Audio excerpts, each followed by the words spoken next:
Welcome to episode 492 of the Brainy Business, Understanding the Psychology of Why People Buy. Today's episode is all about functional fixedness. Ready? Let's get started. You are listening to the Brainy Business Podcast, where we dig into the psychology of why people buy and help you incorporate behavioral economics into your business, making it more brain-friendly. Now here's your host, Melina Palmer. Hello, everyone. My name is Melina Palmer, and I want to welcome you to the Brainy Business Podcast. You've probably heard the saying that when all you have is a hammer, everything looks like a nail, right? Well, that's the concept of functional fixedness, which is the focus of today's episode, and it originally aired back in March of 2022. It's funny, while I was looking to see if there were any new and interesting examples of functional fixedness while researching to do this refresh, I found a flip of this, which said that the inability of someone to realize that they can use a wrench to drive a nail into a piece of wood and not just a hammer is an example of functional fixedness. We tend to look just at the all you have is a hammer problem, but knowing that other things can function as a hammer when you need them to, even if that isn't their intended purpose, is an extension of the opportunities that exist with this type of mental reframing and not getting stuck in what things are meant for or what they've done. Because our lives and businesses run on habits and predictability, you're going to be surrounded by functional fixedness problems. They might be issues of all hammers, no hammers, or both, and being open to the opportunities that exist when you don't let yourself get bogged down by the way it's always been, or what something was designed to do, or how we've always used it, is a great way to help you stand out from your competition and have an edge in your industry. And of course, this episode is going to help you do just that as we dig into what functional fixedness is and how it's impacting you in today's episode. So don't forget, there are links to my top related past episodes and books, which are waiting for you in the show notes, which are found within the app you're listening to and at thebrainybusiness.com/492. All right, so let's jump right in on functional fixedness. Again, our when all you have is a hammer, everything looks like a nail problem. I'm going to start by taking this analogy a bit to the extreme as I talk about how it works. Sound good? All right, so I want you to imagine you show up to tackle a new skill or concept. You're really excited about this new opportunity, maybe first day on the job, and you likely bring every mental tool you might need to help you learn. You are a sponge, ready for whatever life throws at you. It may seem naive to someone with more experience who looks at your enthusiasm with a shake of the head thinking, I remember when I was a newbie like that. I didn't know anything. I'm so much better off now. You know what I'm talking about. And while experience is important, expertise is also kind of overrated, in my opinion. There are a lot of times where we get so narrowed in on what we think the problem is when we're experts, that curse of knowledge, something I talked about with Adam Hansen when he was on the show, that we don't look at what else could be going on. As you develop expertise, you start to declutter that mental toolbox. Instead of having everything available to look at and use, over time you throw away the drills, wrenches, and duct tape while you perfect your hammer. Focused on your hammer, you might enhance its materials, make it stronger and more ergonomic. Everything you do is about creating that ideal hammer. The problem, of course, comes when you are asked to work with someone who only uses screws or who has a firm rule about not creating any holes. A hammer is totally useless in both of those scenarios, and if all you can do is argue about the value of your hammer while the other department members are trying to talk over you to convince you to use drills or non-permanent glue, this very quickly becomes a standoff where no one is willing to budge. Everyone believes their way is best, and the others are illogical jerks who are unwilling to listen to reason. Your own actions are, of course, justified due to your fundamental attribution error. There is a link to that episode in the show notes, but this is the phenomenon where we give ourselves the benefit of the doubt. both with an internal justification for why we're good people and this was a one-off circumstance, while also blaming external influences for our deficiencies in a way that we don't always afford to others, especially those who are in another department, someone we would say are a them versus an us. The primary example that's used to explain this is when someone cuts you off on the freeway and you automatically label them as a jerk, a bad person to the core. However, when you cut someone off, you're a good driver, but you couldn't afford to be late and this was just a one-time thing, or you were distracted because your mom's in the hospital or because that other driver wouldn't let you in. In a work scenario for the fundamental attribution error, I like to talk about being late to meetings. When someone else, say from the team that works with drills, is running late, your hammer team might start complaining about how complicated they try to make everything and make jokes about how they got hung up in another meeting. It's so typical for a drill person to be late. Ugh, they're so inconsiderate.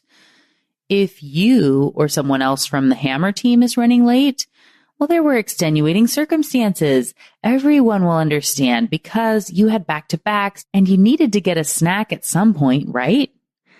Episode 92 is all about fundamental attribution error, so I'm not going to talk about it more now, but it is important to know that you see others as different from you and will tend to judge them and their ideas more harshly, not giving them the benefit of the doubt that you might give yourself and members of your team.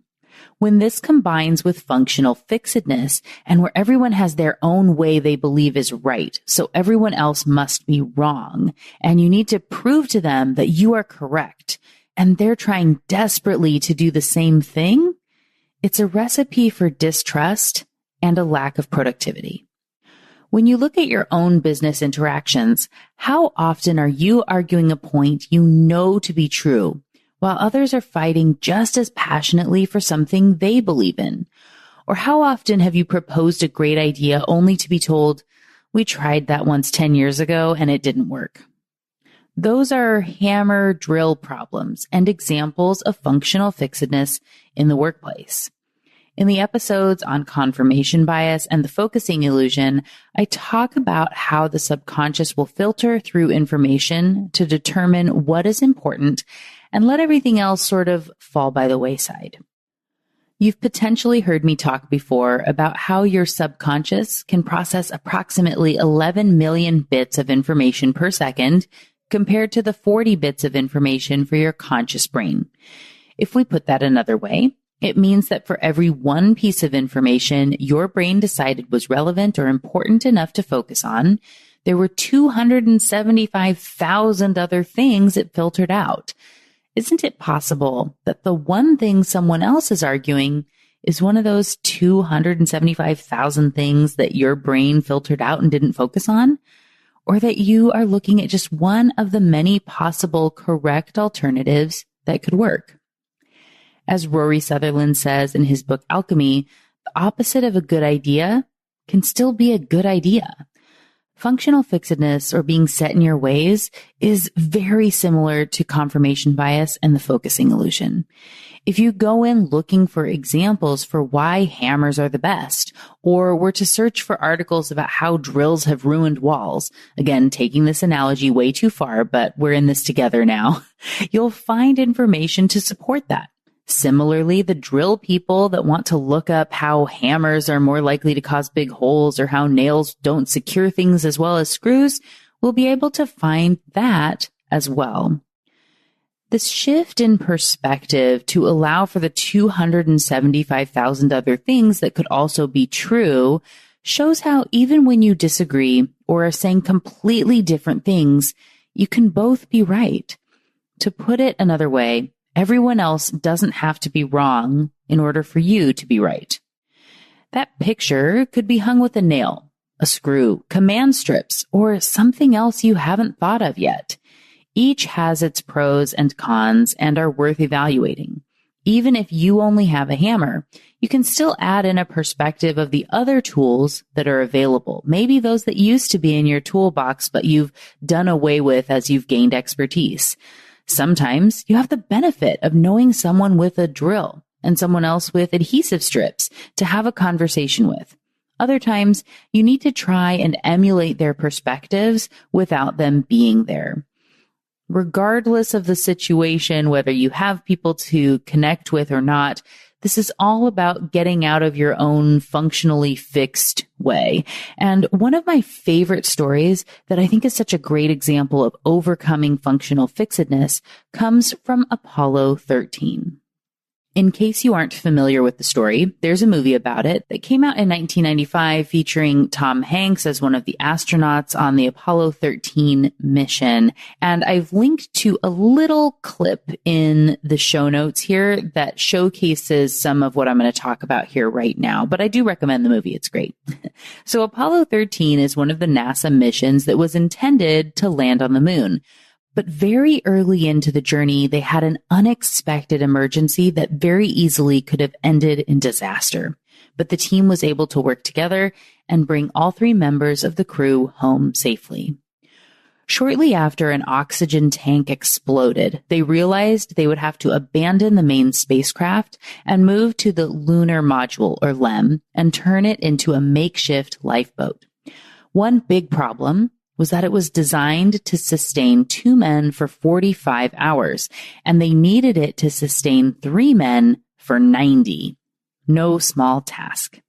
To make matters worse, they realized mid-emergency that there had been a clear lack of communication between the teams who had been on the projects designing the LEM and the main spacecraft. They were siloed teams, much like our hammer and drill people from before, and they never imagined anything from one area would need to work on another, something that's very obvious in hindsight, but there had been no need to touch base as they were working on their own parts. Each worked happily on their own projects, which didn't matter until it mattered. In this case, the CM lithium hydroxide canisters, which are used to scrub carbon dioxide out of the air so humans can breathe in space, were square on one system and round on the other. Sadly, this type of problem isn't limited to Apollo 13.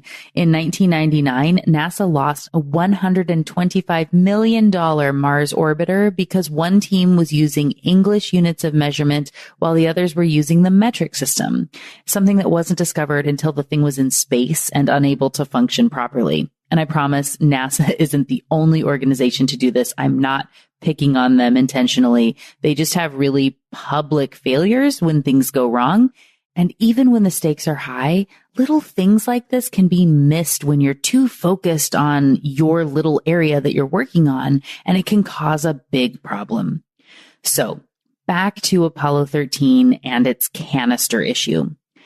They didn't fit together naturally, and the team needed to figure out how to get a literal square peg to fit in a round hole under limited time with only the items available in the spacecraft.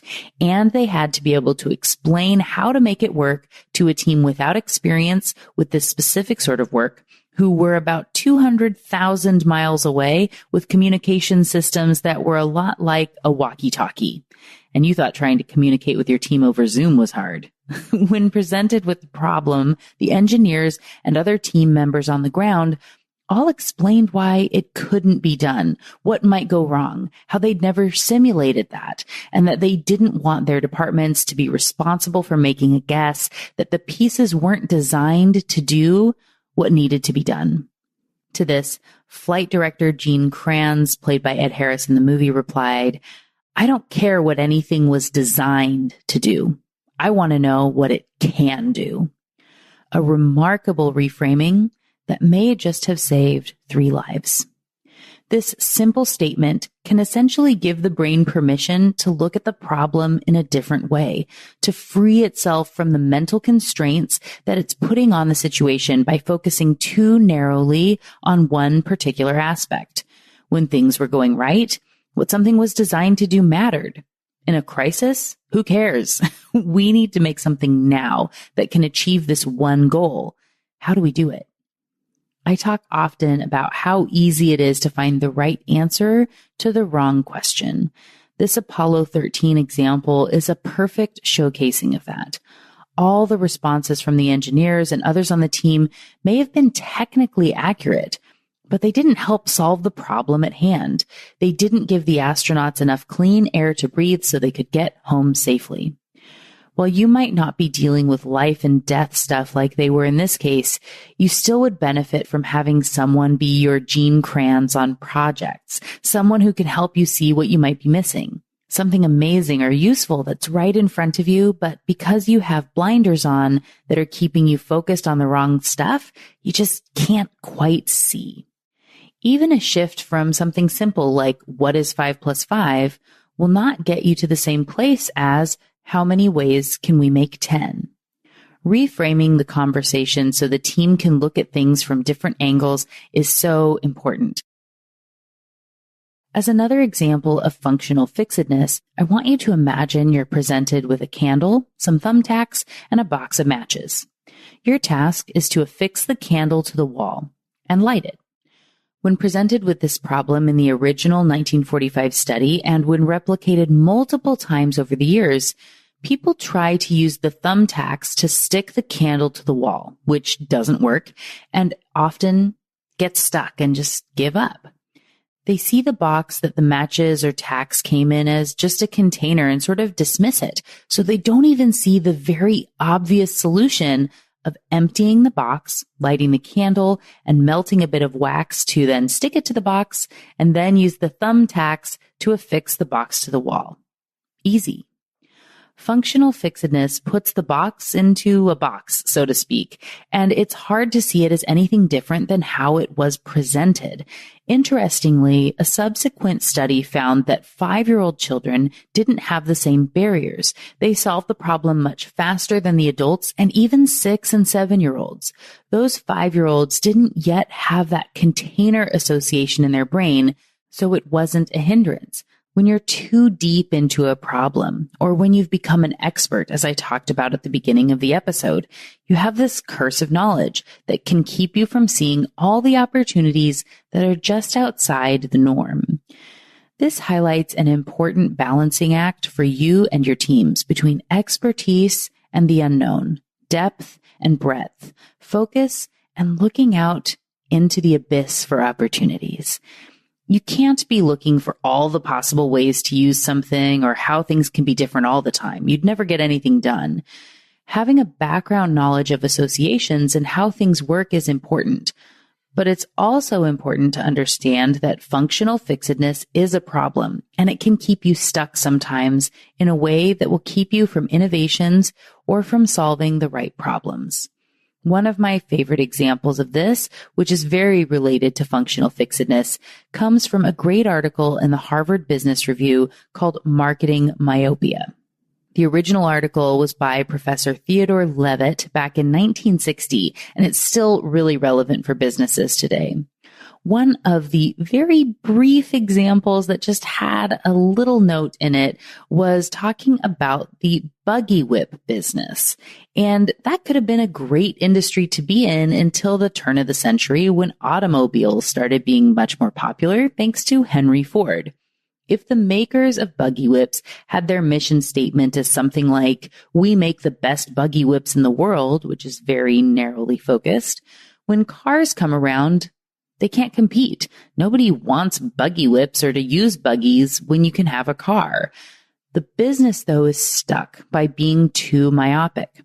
If instead they had realized they were in the business of making things go or in the transportation industry, they would have been in a much different place and might still be around today because they could have pivoted to making engines or something.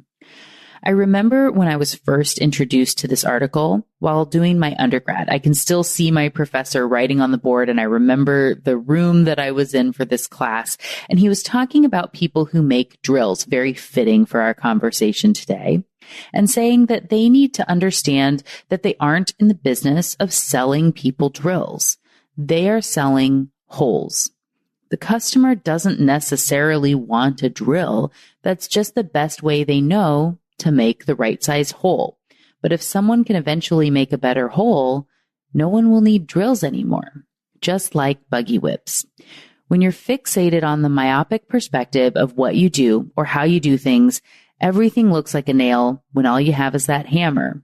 You can be missing the bigger picture, which isn't necessarily a problem until sometimes it's too late. As you think about starting to apply all this into your work, I don't recommend starting with something big like your company's mission.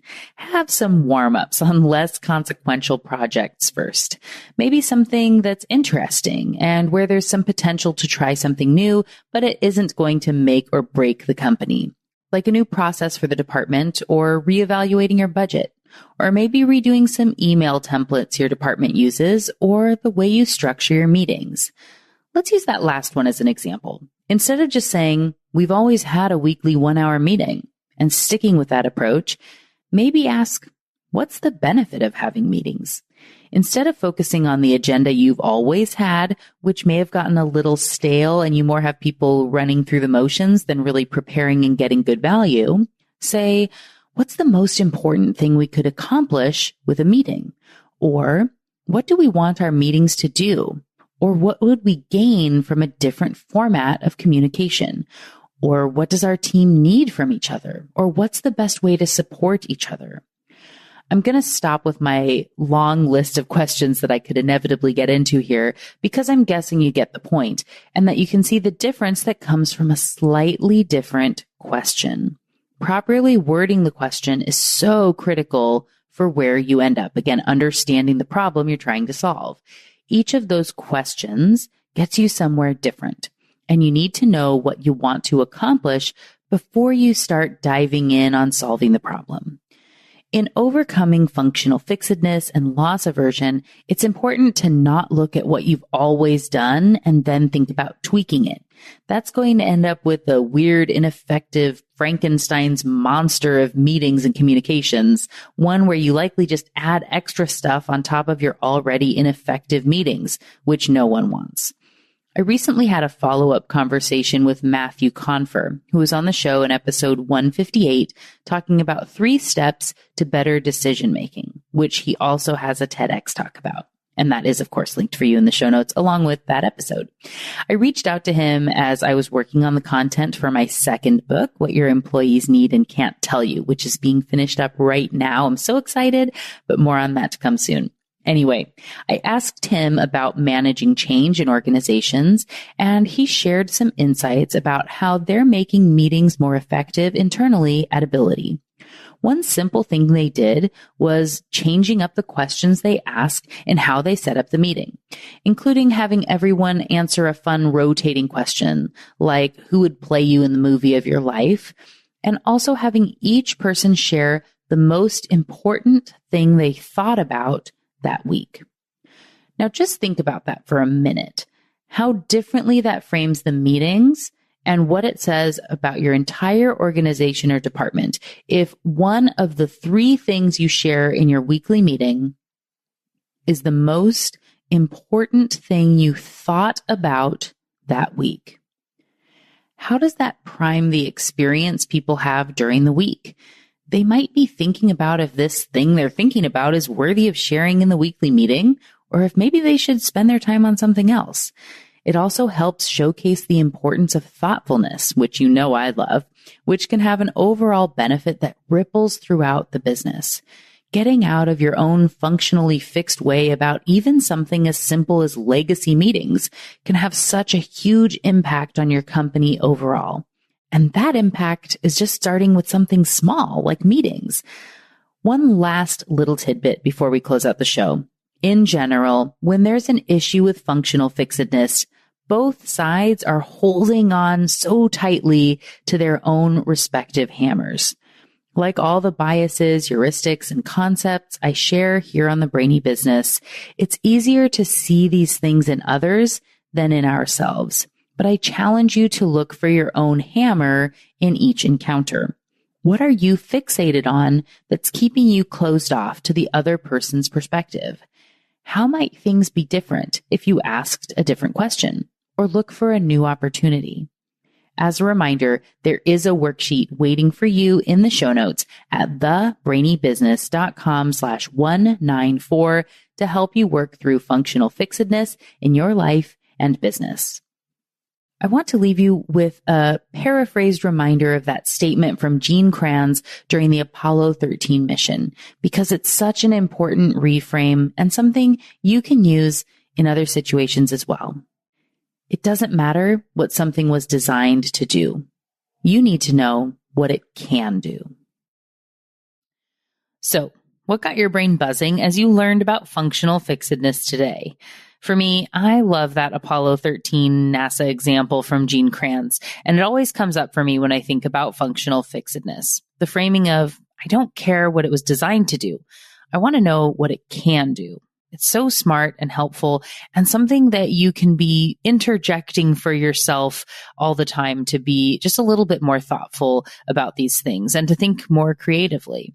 And speaking of NASA, they asked some researchers back in the day how they could determine which potential hires were innovative and creative thinkers, like, Gene Kranz, so they could stay away from this type of problem more often than not. There wasn't a test at the time, but the researchers created one and decided to use it on children as well to see how creatively they could think about things. It was so simple. It was just asking people how many uses they could come up with for a paperclip.